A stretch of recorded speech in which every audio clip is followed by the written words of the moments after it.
ગુજરાતીઓ એટલે અવનવા ગરમ નાસ્તા ખાવાના શોખીન. દરેક ગુજરાતીને ત્યાં સવારનો નાસ્તો બનતો જ હોય છે. ચાલો જઈએ મારા કિચનમાં. આજે શું બને છે? રેસીપી બનાવવા માટે સૌપ્રથમ આપણે અહીંયા 4 નંગ ટામેટાં લીધા છે, જે મીડિયમ સાઇઝના છે. એને આપણે બારીક સુધારીને તૈયાર કરી દેવાના છે. ત્યારબાદ અહીંયા મારી પાસે છે 5 કળી છે લીલા કાંદા, જે પતલા પતલા છે. તો એને આપણે બારીક સુધારી લેવાના છે અને એનો વ્હાઈટ ભાગ પણ આપણે સાથે સુધારીને તૈયાર કરવાનો છે. અહીંયા 1 કપ પૌંઆ છે. તો પૌંઆને આપણે સારી રીતે 2 થી 3 વાર પાણીથી ધોઈ અને એને સાઈડ ઉપર મૂકી દઈશું. અહીંયા છે 1/2 કપ બેસન. બેસનને આપણે શેકી લેવાનો છે અને આ સાઈડ આપણે અહીંયા 2 લીલા મરચાં છે, 5 કળી લસણ છે અને 1 ટુકડો આદું. એની આપણે મિક્સીમાં પેસ્ટ બનાવી દઈશું. તો નોનસ્ટિક પેન લઈશું, એની અંદર આપણે બેસન મૂકી દઈશું અને એને ધીમા તાપે હલકો ગોલ્ડન કલર આવે ત્યાં સુધી આપણે એને શેકવાનો રહેશે. તો ફ્રેન્ડ્સ, તમે જોઈ શકો છો કે બેસનનો કલર ચેન્જ થઈ ગયો છે. હવે આપણે એને એક પ્લેટમાં કાઢી લઈશું. એ જ પેનની અંદર આપણે 2 ટેબલ સ્પૂન જેટલું તેલ મૂકીશું.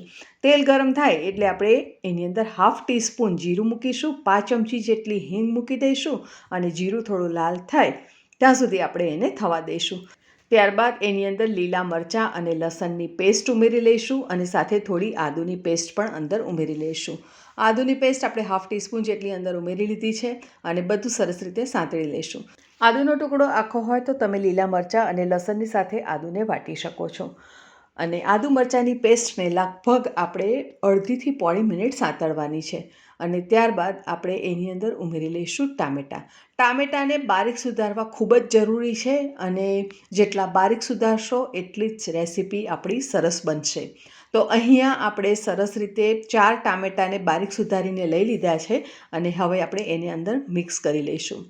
તો ફ્રેન્ડ્સ, આપણા ઘરમાં જનરલી બટાકાના પરોઠા બનતા હોય છે, ફ્લાવરના પરોઠા બનતા હોય છે, મિક્સ વેજીટેબલના પરોઠા બનતા હોય છે, પનીર પરાઠા બનતા હોય છે, એવા અલગ અલગ બનતા હોય છે. પણ ક્યારે ટામેટાના પરોઠા તમારા ઘરે બન્યા છે? જો બન્યા હોય તો મને કોમેન્ટ બોક્સમાં ચોક્કસથી લખીને જણાવો અને તમે કેવી રીતે બનાવો છો એ પણ મને ચોક્કસથી જણાવજો. તો મિક્સ કરી લીધા છે ટામેટાને. હવે આપણે એની અંદર ઉમેરી લઈશું થોડી હળદર અને સ્વાદ પ્રમાણે મીઠું. હળદર અને મીઠું ઉમેર્યા બાદ આપણે એને સરખી રીતે મિક્સ કરી લઈશું અને ઢાંકીને આપણે એને થવા દેવાનું છે. ઢાંકીને લગભગ આપણે 5 થી 7 મિનિટ જેટલું થવા દઈશું, અથવા તો ટામેટામાં જેટલું પણ મોઇશ્ચર છે એ બધું બળી ન જાય ત્યાં સુધી. અને ઢાંક્યા બાદ આપણે એને થોડી વારે ઓપન કરીશું અને એને હલાવતા રહીશું, જેથી કરીને ટામેટાં સરસ ચડી જશે અને એનો પલ્પી મિશ્રણ બનીને તૈયાર થઈ જશે. તો ચાલો હવે આપણે એને ઢાંકી દઈએ.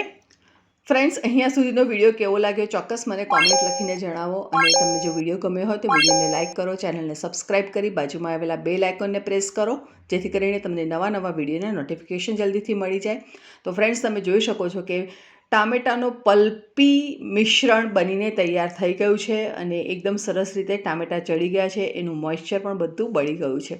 હવે આપણે એની અંદર બાકીના મસાલા ઉમેરીશું, જેમ કે 1 ટેબલ સ્પૂન ધાણા જીરું અને 5 ચમચી જેટલું લાલ મરચું પાવડર ઉમેરીશું, અથવા તો તમને તીખાશ જે પ્રમાણે ગમે એ પ્રમાણે તમે એની અંદર ઉમેરી શકો છો. ફરીથી આપણે એને મિક્સ કરી લઈશું. સરસ રીતે મસાલા મિક્સ થાય ત્યારબાદ આપણે જે બારીક સુધારીને રાખેલા છે લીલા કાંદા તેને ઉમેરી લઈશું. હવે લીલા કાંદા સિઝનમાં મળે તો અવશ્ય ઉમેરવા, પણ જો તમારી પાસે અવેલેબલ ન હોય તો તમે લીલા કાંદાની જગ્યાએ સૂકા કાંદાનો પણ ઉપયોગ કરી શકો છો. અને સૂકા કાંદા જ્યારે લાસ્ટમાં આપણે બધા ઇન્ગ્રેડિયન્ટ્સ ઉમેરીએ ત્યારે જ તમારે ઉમેરવાના. પણ અત્યારે આપણે લીલા કાંદા ઉમેરી રહ્યા છે, તો લીલા કાંદા ઉમેર્યા બાદ આપણે એને ગેસ ઉપર લગભગ 2 થી 3 મિનિટ માટે કૂક કરીશું, જેથી કરીને લીલા કાંદા થોડા સોફ્ટ થઈ જશે અને એનું મોઇશ્ચર પણ સરસ રીતે બળી જશે, જેથી કરીને આપણું મિશ્રણ એકદમ ઘટ્ટ જ રહેશે, એમાં બિલકુલ પાણી નહીં રહે. તમે જોઈ શકો છો ફ્રેન્ડ્સ કે એકદમ ઘટ્ટ મિશ્રણ આપણું થયું છે. મિશ્રણને આપણે ઠંડુ થવા દેવાનું છે. ત્યાં સુધી આપણે અહીંયા 2 કપ ઘઉંનો લોટ લીધો, એની અંદર 2 ટેબલ સ્પૂન જેટલું તેલ લીધું અને જરૂર પ્રમાણે પાણી અને મીઠું ઉમેરીને આપણે એનો લોટ બાંધીને તૈયાર કરી દીધો છે. લોટ થોડો ઢીલો રાખવાનો છે અને આ સાઈડ આપણું મિશ્રણ પણ સરસ રીતે ઠંડુ પડી ગયું છે.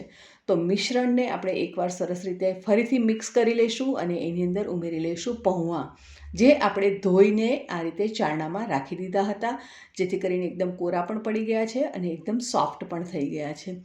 ત્યારબાદ આપણે એની અંદર આ જે બેસન શેકેલું છે એને આપણે ઉમેરવાનું છે, પણ એને પણ આપણે થોડું ચાળીને લઈ લઈશું, જેથી કરીને એની અંદર જે નાની નાની ગોળી જેવું દેખાય છે તે સરસ ભાંગી જશે અને એનો પાવડર જેવું સરસ ફોર્મ આવી જશે.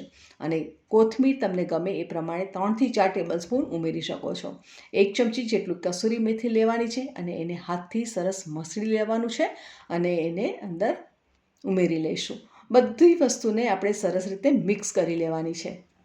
તમને સ્પેચ્યુલાથી ન ફાવે તો તમે હાથની મદદથી પણ તમે એને મિક્સ કરી શકો છો, અથવા તો એને મેશરની મદદથી પણ તમે એને મિક્સ કરી શકો છો. પણ બધા મસાલા અને પૌવા બધું સરસ એક રસ થઈ જાય એવું સરસ મિશ્રણ આપણે બનાવીને તૈયાર કરી દેવાનું છે.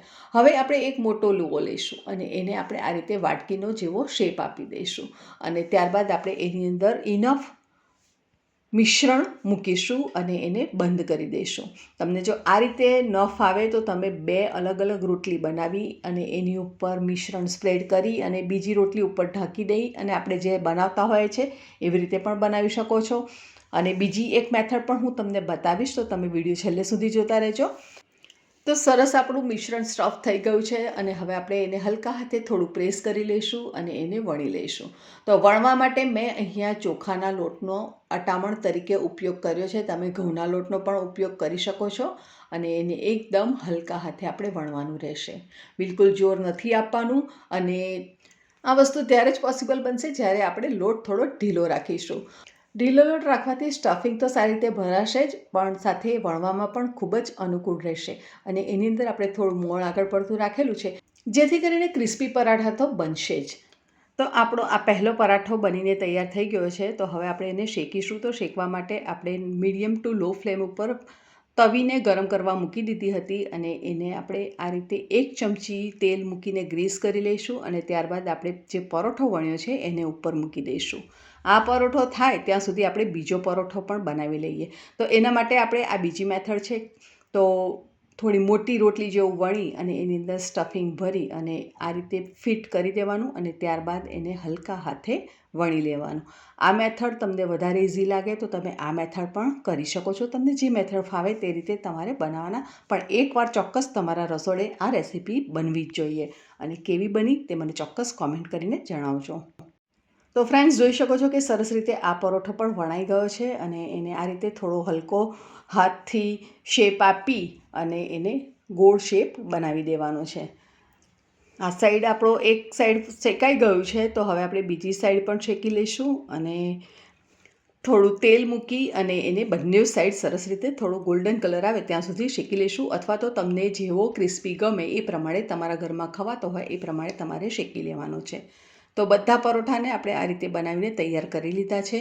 અને હા, ખાસ એને સર્વ કરવા માટે કિસાનનો sweet and spicy tomato ketchup સાથે સર્વ કરવાનો ખૂબ જ સરસ ટેસ્ટ આવશે એની સાથે. અને અહીંયા હંકળ લીધું છે મેં અને સાથે બટર.